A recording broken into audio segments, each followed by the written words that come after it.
I can. The adult panto, the tagline we use is it's rude and crude, but never nude. So the adult panto, what makes it different to the family friendly one is it's for over 18s only. It's in a pub, so you can drink the whole way through. And also, I like to describe it kind of as Monty Python meets Shrek meets The Office. It is really lovely. I can't explain the feeling of making other people laugh and knowing that you've kind of made a difference in their day and made them smile. And then we hear that as well. You can see it at the show, but hearing it back in feedback is what kind of keeps you going. It's what makes you get up in the morning and keep going and doing what you're doing. So yeah, that's it really, I suppose.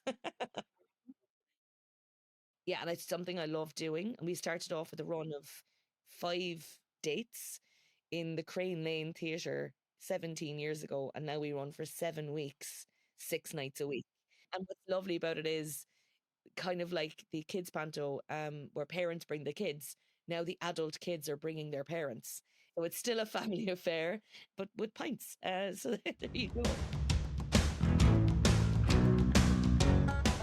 So, Angela, welcome back to the Cork Creative Thank you. Podcast. Pleasure to be back. It's brilliant to have you on again. Last year, we had a fantastic chat about Yep. hysterical histories. How has the past year been for you and the troupe since we last spoke? Yeah, it's been a great year. 2025 has probably been our best year yet with hysterical histories. And what started off 6 years ago as a 4-week run has now turned into a 9-month run of the year. It's taken over my life, Geraldine. Mad. But no, it's fantastic. We're actually still not closed for the season. I'm laughing that our last summer season performance is actually on the 12th of November. It was incredible. Gosh, Yeah, yeah. it's incredible. We've had, we're welcoming people now from all over the world. When we started off at first, I suppose it was just mostly the North American market. And now we've got people coming from, the Asian markets and all over Europe. And a lot of people who don't speak English as a first language and stuff like that. So at the beginning of the year, we did a TV slot for a documentary about Irish tourism in Chile. So I'm famous in Chile. I've been on Chilean TV now. But we've had a huge influx of people from South America because of that TV documentary. And we did a number of podcasts for Tourism Ireland Germany this year. So I feel like David Hasselhoff. I'm big in Germany, Geraldine. But yeah, we've had quite a large number of people just coming to Cork specifically to do the walking tours with us or see the show because of those podcasts. Which is fantastic. Yeah, it's been great. It's been a really good year. And how you just mentioned there about a lot of them having not English being their first language. How is it just more about the acting side of things? So is the experience for them? I suppose we're quite animated. Yeah. I think Irish people are animated anyway. We do a lot of speaking with our hands and things like that. But in hysterical histories, we're used to people not having English as a first language or just not being familiar with our accents, or colloquialisms, that kind of thing. So we do slow down quite a bit. And then if you you get the vibe very quickly, if people look confused in the audience, to kind of do more speaking with your hands or almost acting everything out. Yeah. And of course, there's a lot of music, and the music is, there's no language really. Even if you're singing in English, you're getting the vibe from the music itself. So that seems to work for people really well. And we've got reviews in lots of different languages now on Facebook and Instagram and, Get Your Guide and TripAdvisor and all that. And it's funny because I was like, oh, how are we supposed to know what they're saying? So we've got the Google Translate switched on, so we know that they're all really good reviews and stuff like that as well. Like, I mean, they'd have a fair bit of English, or would be able to understand things, but yeah, that's how we're doing it, I suppose. Yeah. Yeah. It works in it. Yeah, very good. And in our last interview, you spoke with such passion about your love for Cork history, which is the heart of, I suppose, hysterical histories.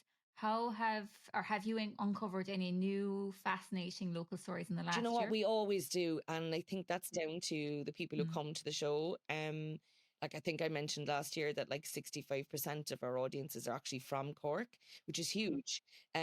Speaking to other dinner theatre experiences around the country, they wouldn't have that same number. And so we're really lucky because we're not dependent on overseas travellers to come to the show to keep us Mm. kind of going. But, and, Cork people are super proud of Cork. So when they do come, they do love to share their own stories and experiences. So we're Mm. constantly learning new things about Cork, or, about local people like that we didn't hear about before. And we try to incorporate those, and we try to update the show every year. But we were really lucky this year during the Cork and a Fork Festival to be invited to perform in the Imperial Hotel, which is actually the oldest hotel in Cork City. And so when we were performing there, what we did was we included the history of the hotel itself.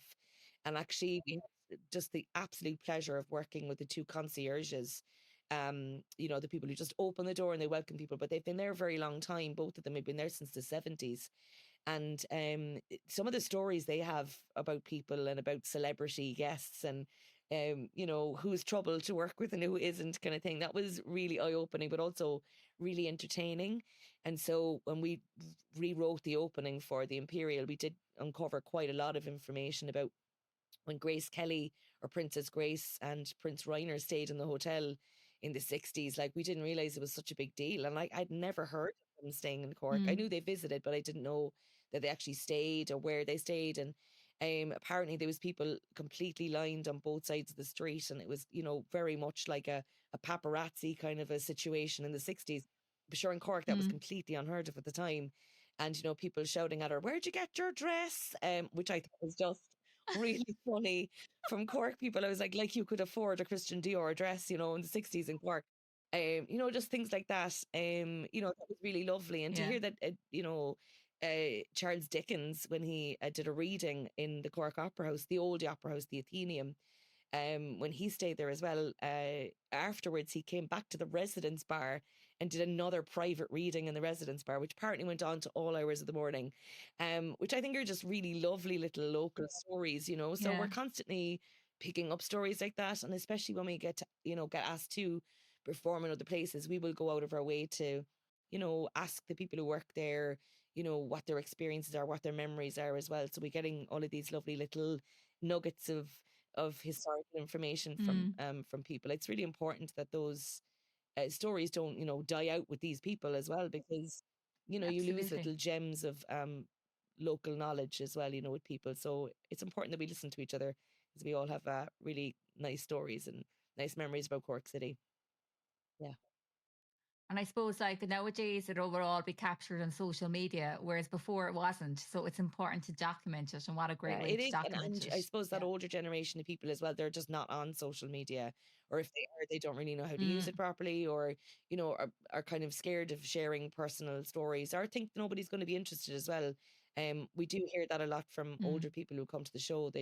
So do you want to hear my story, instead of just volunteering it? And I think there's something really lovely Yeah. about that. I'm like, of course you can share your story with us. And it's just really nice to listen to them, because honestly, some of the stories they have, and they'll have reasons why streets are named what they are, or what they used to be named before.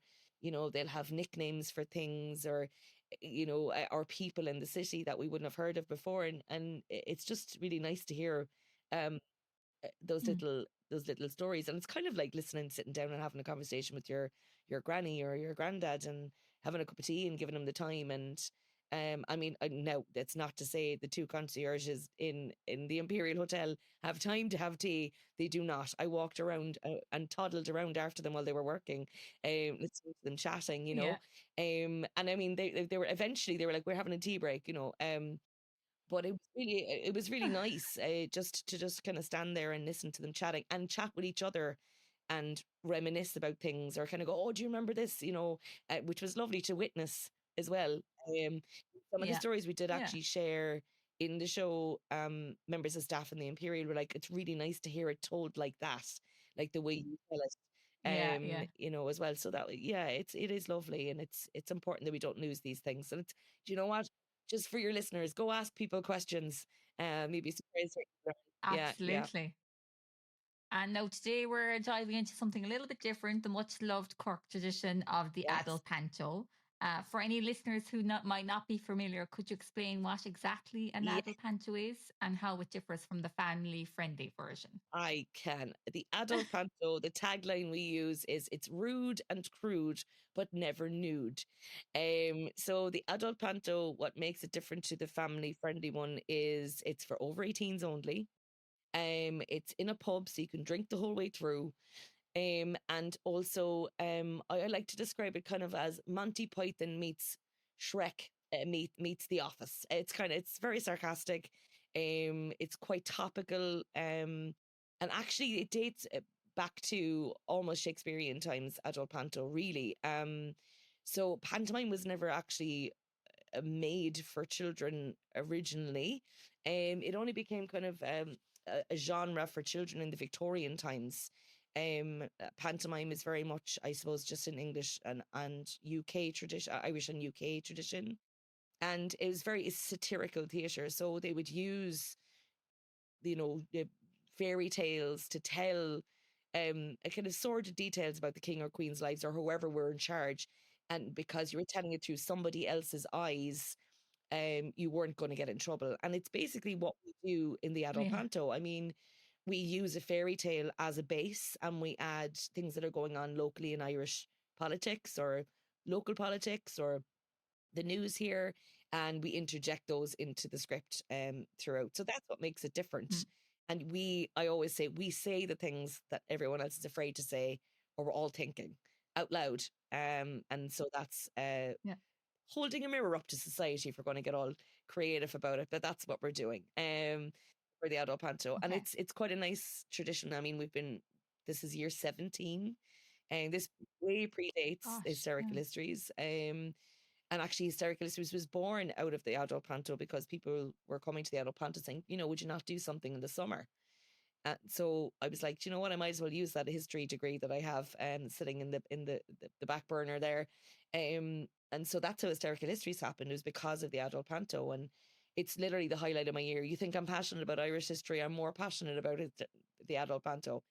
Yeah, and it's something I love doing. And we started off with a run of 5 dates in the Crane Lane Theatre 17 years ago, and now we run for 7 weeks, 6 nights a week, and it sells Wow. out every single year. So Wow. like the tickets have been on sale now about 4 weeks, and the tickets are absolutely flying out the door. Like I think we've got less than 100 tickets left for weekends, and there's like 6 weekends.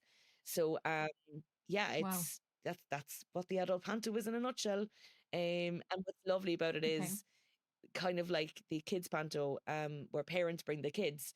Now the adult kids are bringing their parents. So it's still a family affair, but with pints. So there you go. Yeah, That's it. Very good. And this year's one is The Little that's Mermaid it. Goes Deep. And it's like the Panto's generally famous for its razor sharp humor and Right. satire. What is the writing process like? We actually start writing the previous year during the panto, because when we're all together in a room, we'll come up with really good ideas because that's the headspace you're in. And so we'll start making notes kind of like on our phones or writing things down on pieces of paper and kind of saying, yo, you know what we could have done, or you know what panto we could do. And so that's kind of the beginning of the process. And then we kind of get together. There's myself, Marie Hmm. O'Donovan, and Dara Keating. So Marie and myself have been involved since the beginning. We're the only 2 OGs left, the originals in the Panto cast. And then Dara Keating was in the show for 4 years himself, and he's taken a step back, but he's still on the writing team. So we get together in like June, Hmm. we sit down, we go through, we decide, we go through all the notes we've made, we decide on the actual title of the show, and the theme of the show, and then from there we start piecing it together. And so we'll have notes on our phones. Like Marie always has a list of songs that we haven't used yet, on her phone always, and she'd be like, I'm like, we'd be out or after a show, I'm like, oh, add that, and she's got it on her phone. And then Dara would have like phrases or um political topical things that might have happened during the year. He's making a note of that, and I'll be making note of like jokes and themes and ideas. So then we come together, swap those ideas in June, and then the writing kind of starts from there. But then once we get into rehearsals, things can change as well, So Mm. obviously we've worked with a fantastic bunch of creatives, actors, directors, stage crew, all of those people. And so they all will have kind of like, oh, can I make a suggestion? So there'll be little tweaks or additions in rehearsals as well, because we're open to it very much being a collaborative process once we're in the room together. There's no point in hiring really talented Mm-hmm. people if you're not going to listen to what they have to offer. So that's basically how we come up with the script every year. So it's quite a fluid process, and it seems like something that's always on your mind. Always. Yeah. You're there in your summer holidays going, Christmas Panto. That's Yeah. actually, yeah, very, very accurate, actually. It's the times where I actually get to slow down. I'm like, oh, I've had this thought. The one person who's really funny for that actually is Dara. Will be anywhere in the world. He's a big fan of voice notes.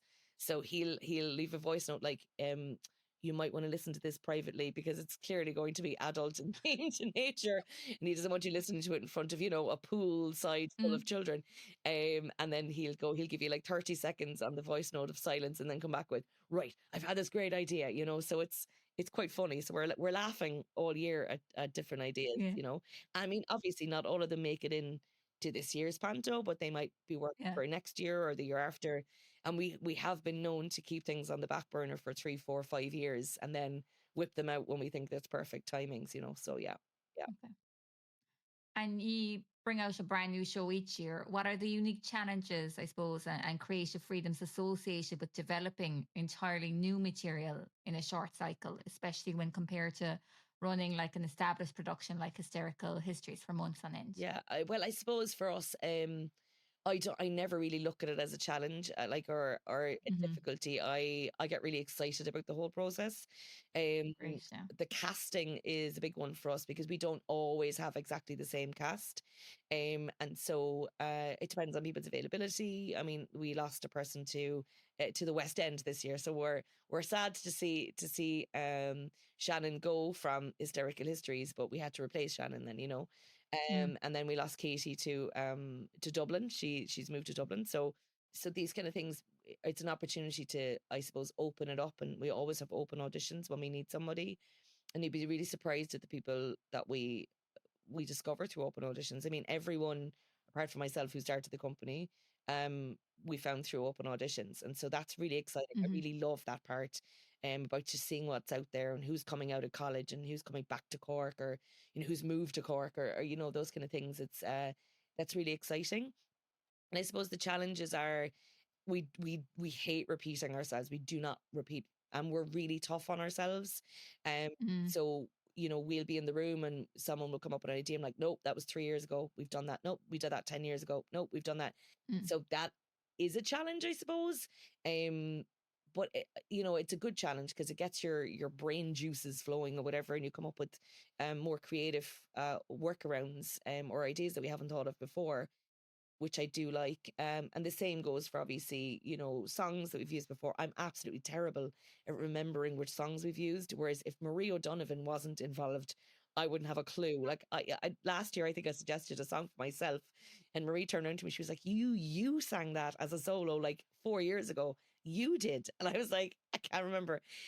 So there are challenges obviously, and you're like, "Oh, we used that song already. That would have been perfect for here." Or Yeah.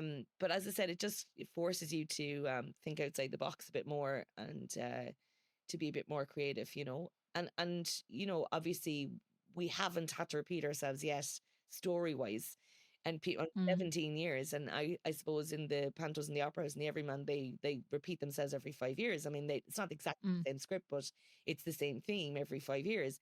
And so with us, we haven't done that. And it's been 17 years. And people Wow. saying to us, like, you're going to run out of stories eventually. And I was like, nah, the Brothers Grimm wrote 200 fairy tales. I think we're good. It's fine. Yeah. Now, most of them weren't good, but, so there's plenty of stories out there if you're willing to adapt, and so it is that. It's just trying to decide which one we're going to do every year. There's always a couple in the running. Yeah. So they're kind of the challenges, I suppose, if you want to call them challenges. Yeah. Okay. And it's obviously like pantomime is incredibly interactive. How does the adult element change the dynamic of that audience participation? I can only imagine it kind of gets quite lively. Well, there's alcohol involved, Geraldine. So Yeah. no, do you know what I will say? we actually expected it when we started off to be much worse than it actually is. Mm. And I think for other pantos, it can be much worse. But for us, we have such a crazy loyal following who've been there, every year, like without fail for 17 years. We have people who travel from all over the country to the show.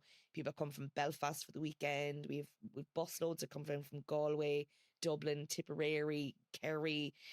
We get phone calls from the States for people coming home for Christmas who want to be sure they're all getting, the same night as their family. Australia, Germany. We have so many Germans who come to the show. I don't know why. We're really popular with Germans. So we do have people who come from all over the world who take it really seriously. So they're desperate to listen to every single word we're saying, and so we'll only interject when we ask them to. And it's all the regular ones that we get them to do. It's all the he's behind you. Oh no, you're not. Oh yes, you are. The together, all of those kind of things that they love getting involved in. And we will generally have an audience participation number somewhere in the show, which will be new. But yeah, it's only very rarely that you might have somebody who'll have a couple too many and might shout something at you. But we're so used to that. We just have an answer for everything, Yeah. And we kind of, if it's loud enough and it's relevant, we'll make a joke out of it. If it's not relevant, we'll just ignore it and keep going. Yeah. But generally it's not raucous. It's not like over the top and unless we want them to be. Yeah. And are there any particular funny or memorable moments from a performance that you'd like to share? Yeah, we did have this one woman who was very into the show, but it was the night we were filming the performance, and we normally have a hidden camera when we're filming because people will actually stand. It's like when you're doing a news report, people will wave at the camera and all, So we'll hide the camera somewhere. But she didn't realize that she was like right in front of the camera, so we heard everything she said.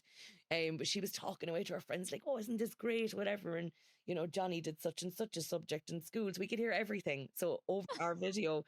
So at one point, the dame actually from the stage had to say, you're on camera. We can hear everything you're saying because the camera was behind her head and she was absolutely mortified. But, we just made a thing of it then. We actually asked her what her name was and we just involved her in the show, and we obviously used that recording in the end because we just recorded another night. But it was quite funny that she was just so into it. It was like she was watching TV, but she was commenting to her friends out loud about what was happening, like 3 feet away from her, forgetting that she was, one, she could be heard, and two, not knowing she was on camera. So that was quite funny, actually. Great feedback. Yeah, it was. It was live feedback. It was great. And live feedback. For our 10th one, we actually live streamed it. And when you live stream something, I don't know if everybody knows this, but it's not live. It's a couple of seconds delay. So from backstage, we had an iPad backstage. And so when we finished a scene, we could come back and watch backstage the end of the scene and the audience's reaction. And I really loved that. I actually got quite emotional watching it because it was our 10th one, and just the comments coming in online, you could see them, like people from all over the world who'd emigrated or hadn't seen the Panto in a long time. Or, we had a lovely lady who was actually going through chemo who hadn't missed a Panto yet. And, it was just really nice to see her comments kind of saying like, I can't believe I'm actually getting to see this. And we surprised people. We didn't announce it until like an hour before the show. So unless you were you weren't going to see it. And it was a very last minute decision, like, and we haven't done it since. So it was because it was our 10th one and we were sold out for the run. And we were saying, look, there's bound to be people who missed it and couldn't get tickets, and let's share. So that was really special to see all of those comments coming in live during the show. And that's a memory that I'll always have with me. And not particularly funny one, but it's a nice one, I guess. Nice one, exactly. Yeah.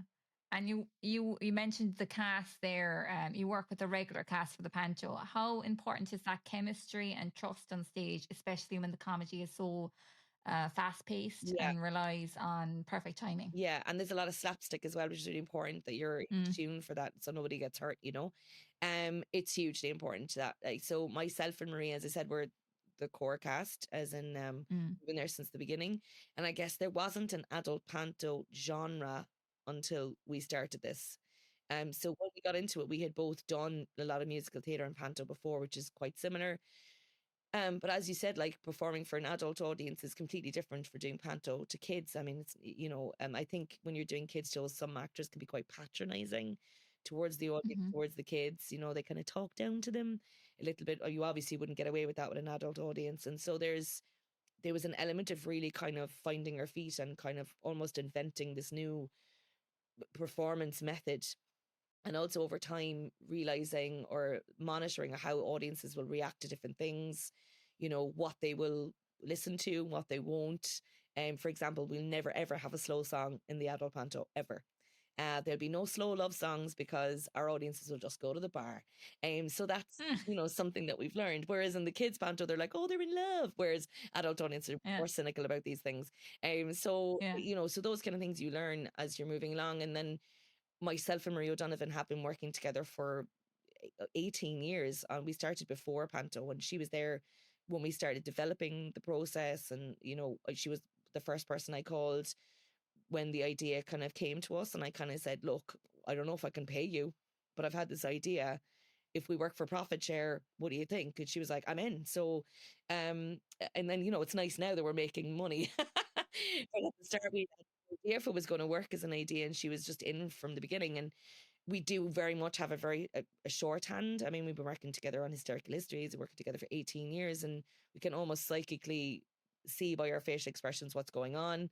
And so that's really nice. And then so when new people come into the cast, there's that like cushion almost, that it's not like a terrifying thing that you're going to be performing for adults in a fairy tale, which can be quite intimidating for a lot of people.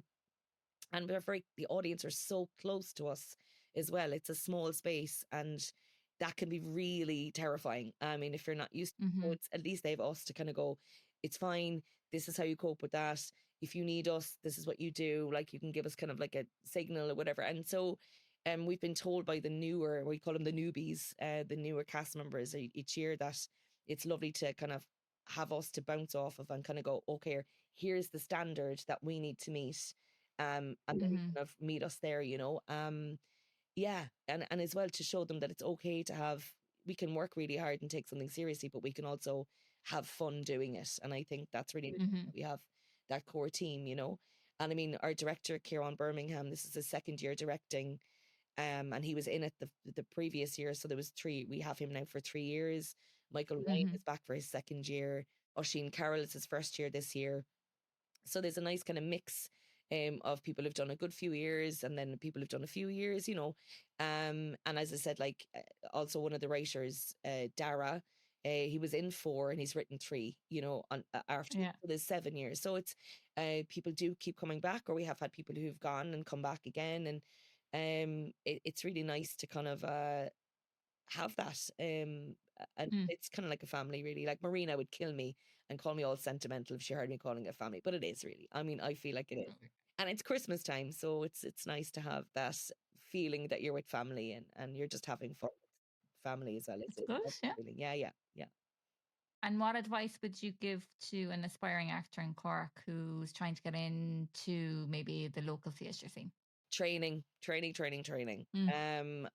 People make the mistake of thinking you can do something before getting any training. Even if you're going to do it at an amateur level, go take a class. I always say to people, it gives you the confidence, or kind of also you get to meet people through classes. And even your teacher, like, who's obviously going to be a professional, might see something in you and then recommend something else. It's a kind of a stepping stone. I think people kind of you make that mistake of thinking it's easy. What we do is not easy. Our way of life is not easy. It's really difficult, and not financially stable. And so there were people you need to talk to for advice if you're going to go into this professionally. I always say to people who I teach, I'm like, if you want to act, do it as a hobby. If you need to act, that's when you can go into it as a profession, because you will make it work if you need to do it. It's almost like an addiction. It is an addiction to an adrenaline rush. That's what it is. Or the need to be in a room with creative people is, it's like, I almost like somebody actually called it a calling recently. And I was like, I'd actually kind of agree with you. Like, I feel like I need to be in a room with creative people all the time. And so I would say to people, if you want to do something, hobby, you feel like you need to do it, that's when you know you need to do it professionally. And so training is how you do that from the start. Take a class, chat to an actor friend, or a performer friend, and see what their life is like. They might have advice for you. And then not every class will be for you either. So don't be afraid to kind of shop around, try a class. If you don't feel like you're getting anything from that, move on and find something that fits for you. Because I think a lot of people make the mistake of sticking with the teacher because they've had them since they were a child. The same teacher might not be able to carry you through to being a professional. It's a different kind of scope. But yeah, that's my advice. Yeah. Okay. And are there any other roles or genres, maybe something more serious or dramatic, that you'd love to explore in the future? You know what? This is gonna sound now totally now like I love myself, but I've done it all. Like I've done TV, I've done film, Mm. done radio, I've done radio plays. I've done podcasts, I've done obviously you know straight plays, musical theater, all of that stuff. I toured nationally with the Shakespearean Company for 6 years. I got to play 25 Shakespearean characters every week for 6 years. What I would like to do more of, and I did a good bit of it this year, is TV. I'd like to do more Mm-hmm. TV. I'm actually in the new season of Young Offenders. It's releasing in December. And Well done. yeah, thanks. And I was in season 1 as well, but it was lovely to be back and have a bigger role this time. And just I just kind of remembered how much I enjoyed it and like enjoyed being on Mm-hmm. set. Yeah, so I would like to do a bit more of that. So if anybody's listening, I'm available in 2026. Um, but yeah, I'd like to do more of that. And Okay. obviously, I'm always up for more musical theatre as well. I just love singing and dancing at the same time. But yeah, that's kind of Sounds good. yeah. Sounds good. And juggling the intense schedule of the Panto season while just kind of finishing up with Hysterical Histories, another potential project, obviously, that you're involved in, Mm, must be a huge undertaking. How do yeah. you manage your time and keep your creative energy levels up? Well, I've no social life. Your work is your social life. That's the thing to go. Do you know what? It's well, keep my energy levels up. That comes from home, and being a mom and being forced to get up in the morning to make breakfast and stuff. No, it just comes from, I guess, I get my energy levels from feedback from the audiences and people I'm in a room with. Like I Hmm. said, it's really important that you get really positive, creative people in a room together, and it's kind of enthusiasm is infectious, and it kind of keeps you going. And working in the arts is different to working in any other industry. I think we're more empathetic to people's situations. So it does, like I said, become like a family, and you do create friendships, and you do have a lot of support from each other, and a lot of support even when you move on to other projects. We'll go and support them and go and see them each other in different things, and give feedback and help people out. And I think that's really important. And I definitely couldn't do what I do without the support of my family, like my larger, wider family.